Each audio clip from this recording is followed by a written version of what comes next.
Ah, So, former Sweet Baby Inc. employee has come out and basically said, yeah, developers didn't want to hire him because he worked for Sweet Baby, basically. Which is like, well, yeah, obvious, yeah, good. That's great. Good. You're you're unemployable because you're an activist, you're an annoyance. Yep. You're cancer. Right? You're a pustule, a festering pile of detritus. You plebeian scum.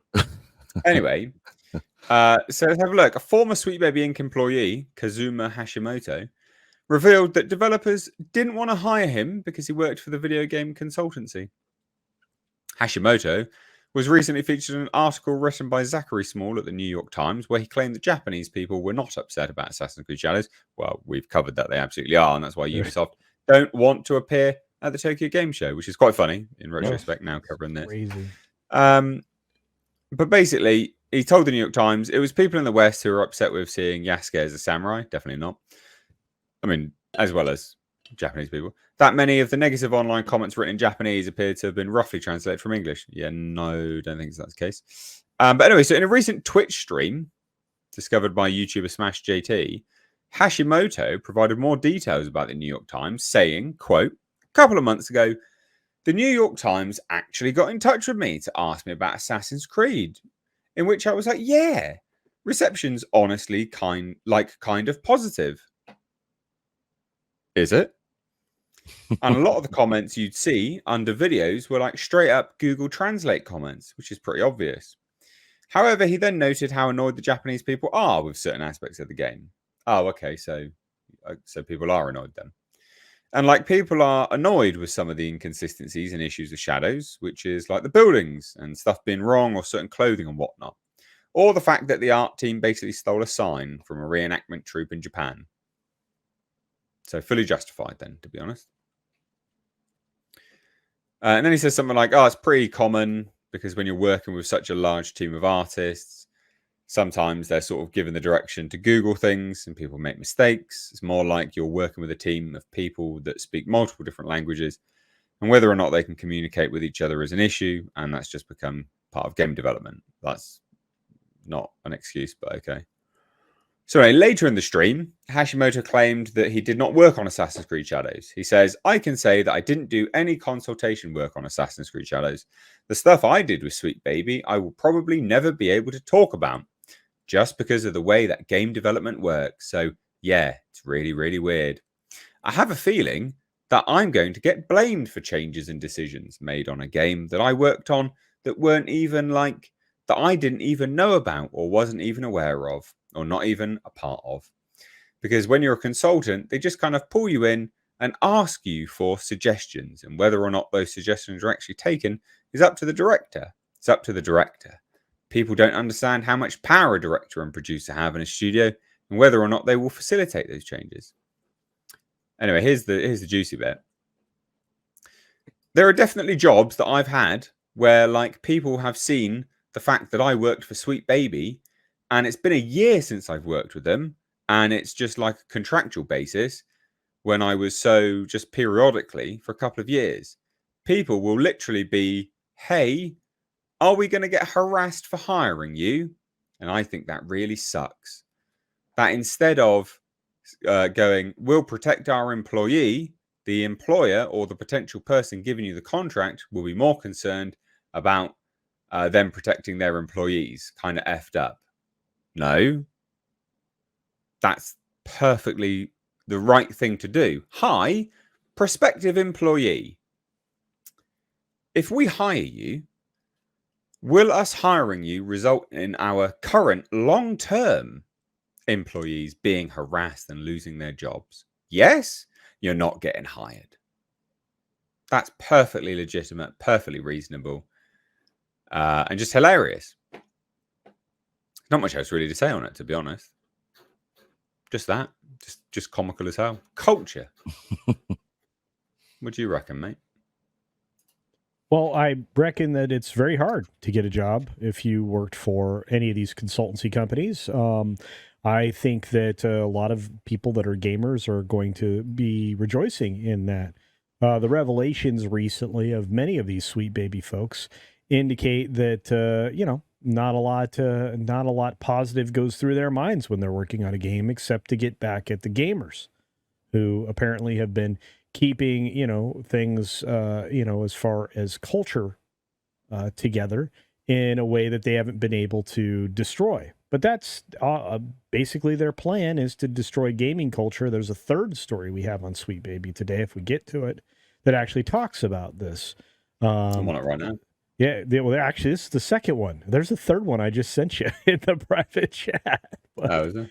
yeah, but yes, look, if you watch what's happening. Yeah, there it is. Sweet Baby Inc. employee admits goal is burning the games industry to the ground. Everything white men love, or just men in general love. No, you can't have that. Just dysgenic looking freaks are going to come in and they're going to take it from you. These inbred looking turds. No, Well, go away. Thank you. Technically, Cameron's non-binary, so I don't give a fuck. Oh well, I just in case you care. No, I call her a dysgenic looking freak. I don't care. Okay. They think they're a they them. God. Okay. Well, they are a culture destroyer, and they actually talk about why they're there. They're there to destroy game culture. So this is the person we're looking at now has done it on multiple games. Look at this. Tales of Ken Zara Zhao, which died. Suicide Squad, killed the Justice League, died. Alan Wake 2, died. The Crew Motorfest, going to be toast. Kingdom 80s, of course, and a game I mentioned a minute ago, King God of War Ragnarok. Toast. So, yeah. This is how we create debate and preserve our collective values and beliefs, and we should make better, more expansive, and more representational content. Except in a slide that's down below this, what does the slide say? Cool. Why am I here? One of the bullet points states, burning the games industry to the ground. That's why they're there, guys. They admit it. They talk about it. He's bragging about it. So why am I still here? To prove that space where whiteness doesn't have to live is where some of the best stories are told. A lot of us who are really fighting for more inclusive games and storytelling don't have a choice when it comes to discomfort. You do. You do. You do. Racist. Offense is a choice. A lot of us who are just existing don't have a choice. Kill yourself then, I guess. Which makes this really hard often. But recently I started realizing that discomfort, or the place where whiteness doesn't have to live, is where some of the best stories oh my God, let me just break this down. What an absolute inbred freak moron. Sorry. That I've never she said that they have said it, he has said the quiet part out loud. Those of us, where is it? A lot of us who are just existing don't have a choice. Right, you hate yourself then. You hate yourself. You've got psychological problems. You hate yourself, right? That's what it is. You literally hate yourself. So you're coming in and you're trying to subvert everything because you hate yourself. You're sad and pathetic. A lot of us who are just existing don't have a choice. You'd be happy to be alive, mate. Go seek some psychological help, right?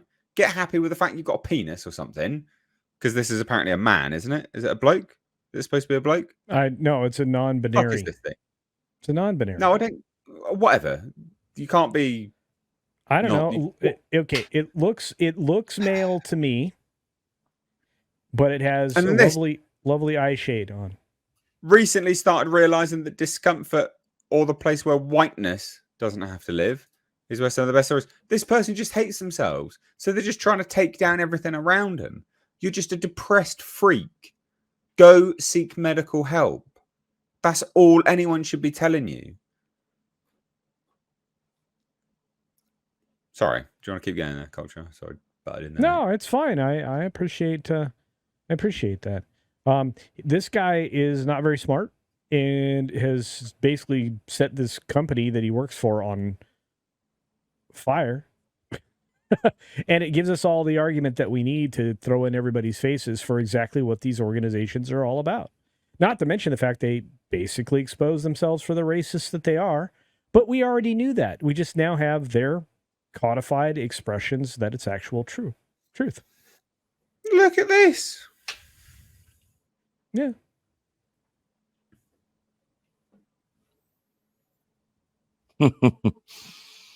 Death of the Edgelord. When black critics came out with savage think pieces about Django, I couldn't have cared less. If people don't like my movies, they don't like my movies. And if they don't get it, it doesn't matter. Quote, I don't care what black people think. It's kind of suspicious coming from a guy who gathers them to him all the time. Right. This person is such a freak.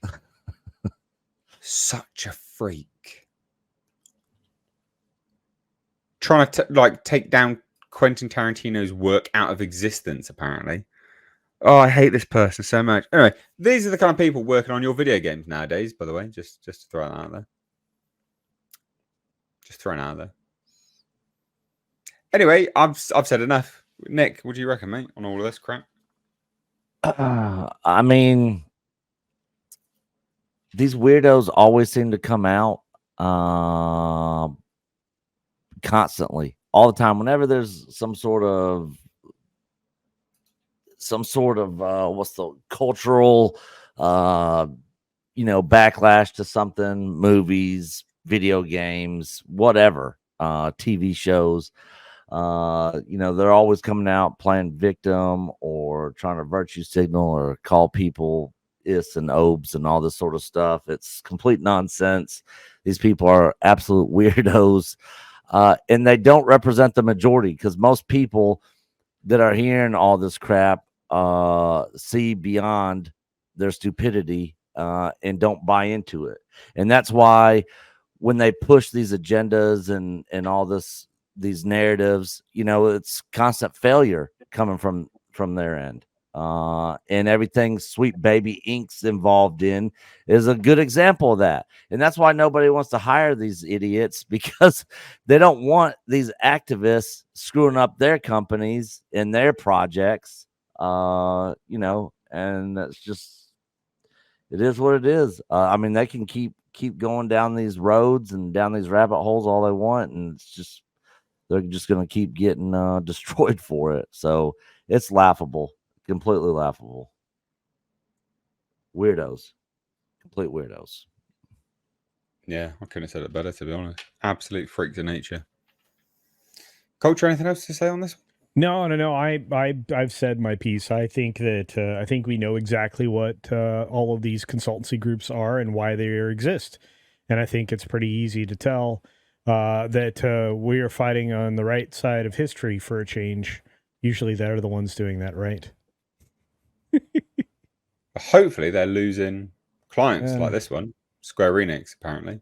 Yeah, but Square Enix hasn't denounced DEI and ESG baloney sausage. So until they do that, and they can't participate in human rights campaign craptasticness. All these NGOs are all, elements of the deep trouble that we're in. I had to clean that up. And all the, these organizations trying to undermine society so they can replace it with a global garbage can of authoritarian dictatorships. So, God damn. Well, I'm glad other people are not hiring these idiots anymore. So hopefully this will just die a death now. Speed run to oblivion, Sweet Baby Inc. Please, speed run to oblivion.